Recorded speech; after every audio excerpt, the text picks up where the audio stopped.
8 erreurs de chaussures qui vieillissent instantanément les femmes de plus de 50 ans.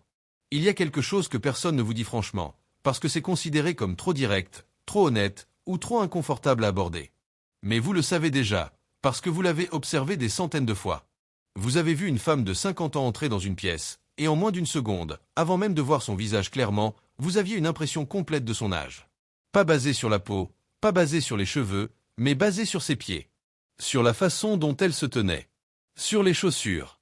Et voici la partie qui devrait vous mettre en colère. Personne ne vous a jamais enseigné cela. Aucun magazine de mode, aucune influenceuse, aucun ami n'a jamais dit clairement. Ces chaussures-là, que vous avez portées pendant 20 ans, elles ne vous servent plus à partir de maintenant. Au lieu de cela, on vous dit d'acheter plus de chaussures. De suivre les tendances.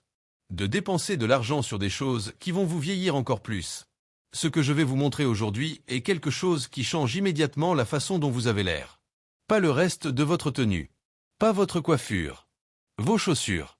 Et ce qui est vraiment remarquable, c'est que cette information est à la fois très simple et complètement absente de toute conversation sérieuse sur le style féminin après 50 ans. Commençons. La première erreur, les ballerines plates sans soutien. Les ballerines plates sont un cas d'école de ce phénomène. C'est une chaussure que les femmes adorent, elles sont confortables, elles sont élégantes, elles semblent intemporelles. Et pendant un certain temps, elles le sont. Jusqu'à environ 50 ans, moment précis où quelque chose change dans la façon dont votre pied interagit avec le sol. Après 50 ans, le pied change. L'arche s'affaisse progressivement. Les articulations deviennent plus sensibles. Et porter une chaussure complètement plate, une ballerine sans aucun soutien, aucun amorti, crée une cascade de problèmes que vous ne voyez pas d'emblée, mais que tout le monde d'autre voit immédiatement. D'abord, vous commencez à marcher différemment. Inconsciemment, vous modifiez votre démarche pour compenser le manque de soutien. Vous traînez légèrement les pieds. Votre posture se modifie. Vos épaules se voûtent légèrement pour compenser. Et tout cela se déploie en quelques secondes, inconsciemment. Deuxièmement, la ballerine plate crée visuellement une ligne horizontale très forte au niveau des chevilles, ce qui raccourcit optiquement la jambe. Sur une femme de 50 ans, cet effet est particulièrement prononcé et particulièrement vieillissant. La solution est très simple. Une ballerine avec un petit talon 2 à 3 cm ou un léger soutien de l'arche. Cette petite différence change absolument tout. Votre posture s'améliore instantanément. Votre démarche s'allonge. Et visuellement, la proportion de votre jambe devient meilleure. La deuxième erreur, les sandales de plage portées en ville. Cette erreur est spécifique aux femmes de plus de 50 ans qui ont grandi avec une certaine idée du confort, l'idée que si c'est confortable, c'est acceptable. Et pendant longtemps, c'était une hypothèse raisonnable. Puis arrive 50 ans, et cette hypothèse devient fausse. Les sandales de plage, les tangues épaisses, les sandales en caoutchouc, les sandales avec des bandes de tissu, portées en dehors du contexte de la plage créent quelque chose d'assez spécifique, une impression de négligence.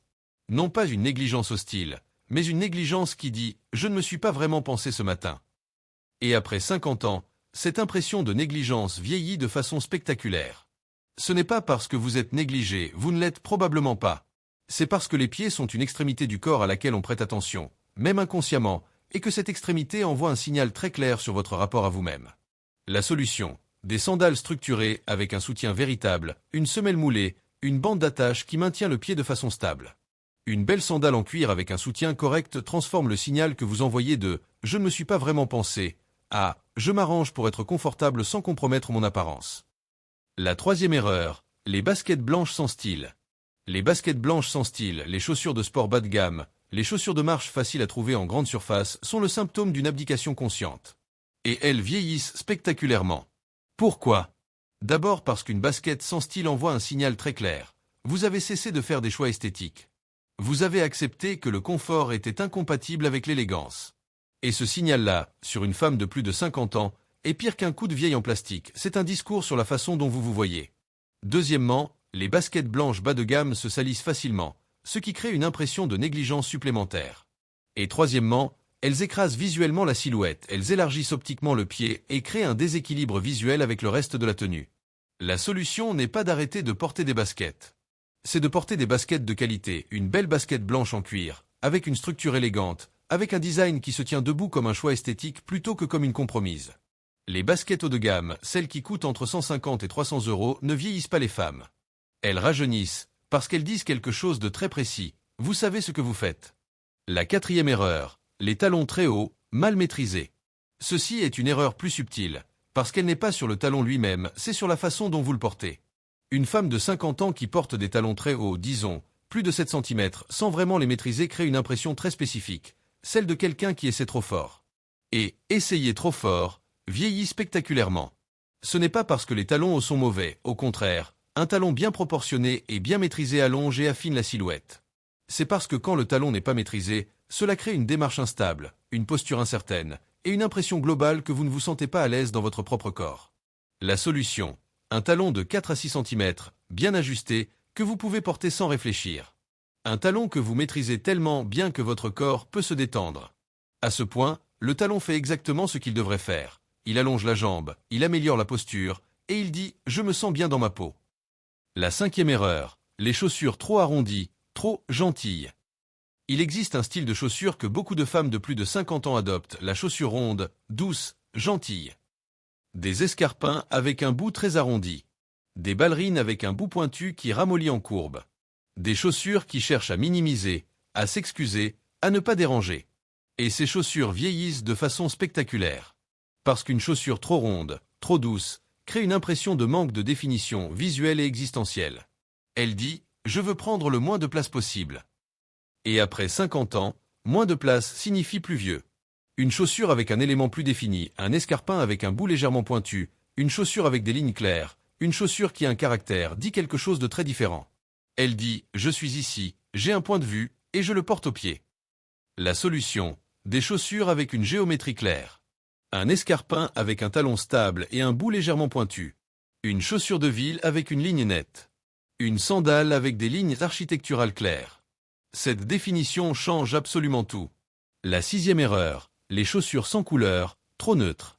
Cette erreur est particulièrement française, parce que la culture française valorise le neutre et le discret. Mais il existe une différence subtile mais cruciale entre le discret élégant et le discret fatigué. Et après 50 ans, cette différence devient très visible. Une chaussure en gris terne, en beige très pâle, ou en noir complètement plat, portée dans un contexte de tenue neutre, crée une impression de décoloration générale. C'est comme si quelqu'un avait appuyé sur le bouton de saturation de votre tenue et l'avait réduit. Une chaussure avec une couleur, même subtile, change complètement la dynamique. Un escarpin en bordeaux profond, une chaussure en cognac riche, un talon en vert discret, ces chaussures créent un point focal qui redonne de la vie à l'ensemble. Et cette vie, sur une femme de plus de 50 ans, est ce qui fait la différence entre paraître usée et paraître vivante. La 7e erreur, les chaussures trop usées, conservées par habitude. Ceci est peut-être l'erreur la plus commune, et la plus facilement réparable. Beaucoup de femmes de plus de 50 ans gardent les mêmes chaussures qu'elles portaient à 40 ans, non parce qu'elles les adorent, mais simplement parce qu'elles sont là, qu'elles sont confortables, et que le changement demande de l'effort. Mais une chaussure usée, même si elle est de qualité au départ, vieillit instantanément celui qui la porte. Les semelles sont aplaties. Le talon est usé d'un côté. La chaussure a perdu sa structure. Et tout cela se communique visuellement de façon très claire. La solution radicale, jeter les vieilles chaussures. Littéralement les éliminer. Et les remplacer par de nouvelles chaussures qui ont la même silhouette, mais fraîches, propres, structurées. Ce changement seul, juste des chaussures neuves, sans rien d'autre, transforme immédiatement l'apparence. La 8e erreur, les chaussures qui ne correspondent pas à votre réalité corporelle actuelle. C'est l'erreur finale, et elle est la plus difficile à aborder, parce qu'elle est personnelle. Beaucoup de femmes de plus de 50 ans portent les mêmes chaussures que quand elles avaient 45 ans, en supposant que puisqu'elles rentraient à l'époque, elles devraient fonctionner maintenant. Elles ne fonctionnent pas. Le pied change après 50 ans. Il s'élargit légèrement. L'arche change. Et porter une chaussure qui n'est pas ajustée à votre pied actuel crée une démarche compensatoire qui vieillit de façon spectaculaire. La solution, faire évaluer vos pieds régulièrement. Acceptez que votre pointure peut avoir changé. Acceptez que les chaussures que vous portiez il y a 10 ans ne sont plus optimales pour vous. Et achetez des chaussures qui sont correctes pour ce que vous êtes maintenant, pas pour ce que vous étiez. Ce que toutes ces erreurs ont en commun, c'est quelque chose de très spécifique. Elles envoient un signal. Un signal qui dit à celui qui vous regarde « cette femme a cessé de faire des choix esthétiques conscients » ou « cette femme n'est plus à l'aise dans son corps » ou « cette femme a accepté l'invisibilité ». Et voici la partie qui devrait vraiment vous mettre en colère. Ces signaux n'ont absolument rien à voir avec votre âge véritable, avec votre vitalité réelle ou avec ce que vous êtes. Ce sont des signaux créés par les chaussures. Et les chaussures peuvent être changées. Une femme de 55 ans dans les bonnes chaussures, des chaussures choisies consciemment, avec une compréhension technique claire de ce qui fonctionne et ce qui ne fonctionne pas, ne paraît jamais vieillie. Elle paraît présente. Elle paraît consciente d'elle-même. Et elle paraît jeune, non pas dans le sens de paraître plus jeune qu'elle n'est réellement, mais dans le sens de paraître vivante. Et c'est une distinction qui n'est jamais faite, mais qui change absolument tout. Si cette vidéo vous a donné une perspective nouvelle sur quelque chose que vous faites sans vraiment y penser, si vous avez regardé votre propre paire de chaussures en reconnaissant une de ces erreurs, cette connaissance elle-même est le début du changement. Parce que vous ne pouvez pas corriger ce que vous ne voyez pas. Et maintenant, vous voyez. La prochaine fois que vous achetez des chaussures, je vous demande une chose. Pensez à ce que cette chaussure dit. Pensez à la démarche qu'elle crée. Pensez au signal qu'elle envoie. Et demandez-vous honnêtement, est-ce que c'est le signal que je veux envoyer? Est-ce que c'est qui je veux être? Vos pieds méritent cette attention. Et vous la méritez aussi.